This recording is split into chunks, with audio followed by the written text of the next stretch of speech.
Le top de départ du semi-marathon international de la Tandjama a eu lieu hier, 9 décembre, à Fadangouma, sous le patronage du ministre en charge de l'enseignement supérieur. Le premier national est arrivé en 11e position et la première en 12e. Cette édition est organisée par le cercle Tinfi. Les précisions avec Désiré Ilboudo et Ibrahim Sanou.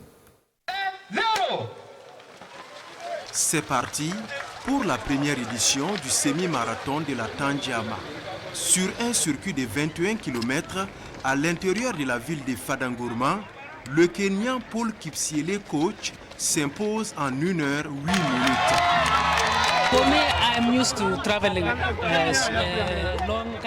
Je suis effectivement très content de remporter cette étape de la compétition.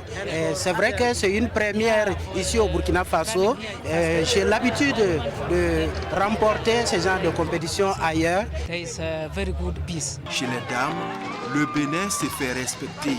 Je suis très contente d'être la première pour la première édition du marathon international de Tandjama.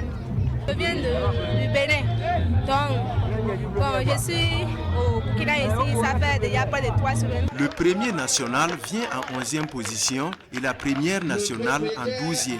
C'est une fierté d'être le premier Burkinabé, mais une déception également, parce que le Burkina Faso actuellement, vu le nombre de marathons également, et vu le temps que le Burkina met pour l'organisation de ces ans des événements, et que le premier Burkinabé aujourd'hui se retrouve à la 11e position, on ne peut pas tout satisfaire. Pour cette première marathon de Tandjama, je suis très heureux en tout cas. J'avais prévu être parmi les 10 premiers, mais au fait, hier quand je suis arrivée, j'ai eu des mots de vente, c'est ce qui m'a empêché. Sinon au début, j'étais parmi les 7 premiers. Chez les moins de 18 ans, les plus méritants sur le podium reçoivent des encouragements.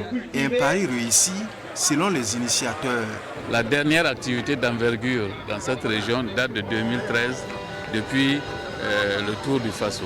Donc il était important quand même de redynamiser les énergies pour qu'on ait d'autres perspectives, d'autres ambitions et en amenant tout le monde ensemble, quel que soit l'âge, la position ou en tout cas les initiatives.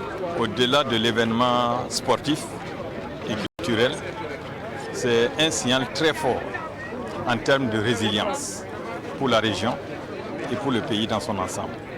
C'est également un facteur de cohésion. Plusieurs pays de la sous-région ont pris part à cette première édition. Signe de résilience, le cercle Tinfi veut inscrire ce rendez-vous sur le calendrier des grandes rencontres sportives.